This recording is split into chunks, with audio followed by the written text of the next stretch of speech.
రామాయణంలో ఈ విషయాలు మీకు తెలుసా? రామాయణంలోని 24,000 శ్లోకాల్లో ప్రతి 1000 శ్లోకాల తర్వాత వచ్చే మొదటి అక్షరం నుండి 24 పదాల గాయత్రీ మంత్రం ఏర్పడుతుంది. రామ, లక్ష్మణ, భారత, శత్రుఘ్నులు నలుగురు సోదరుల కంటే ముందు కౌసల్యకు అందం, తెలివితేటలతో శాంత అనే కుమార్తెకు దైవవారం వల్ల జన్మనిచ్చింది. రామాయణంలో భారత, శత్రుఘ్నులు కవలలు అనే చాలామంది అనుకుంటారు. కానీ లక్ష్మణ, శత్రుఘ్నులు కవలలని కొద్దిమందికి మాత్రమే తెలిసిన నిజం.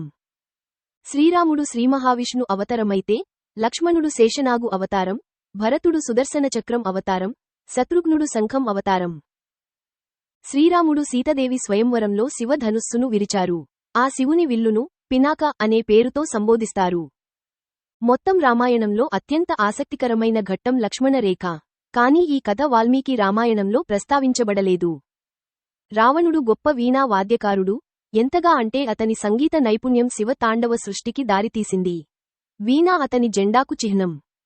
రామలక్ష్మణులు సాధారణ మానవులైతే, సీత నాతోనే ఉంటుంది. వారు దేవుడైతే నేను మోక్షాన్ని పొందుతాను అని రావణుడు యుద్ధానికి వెళ్లే ముందు అన్నాడు.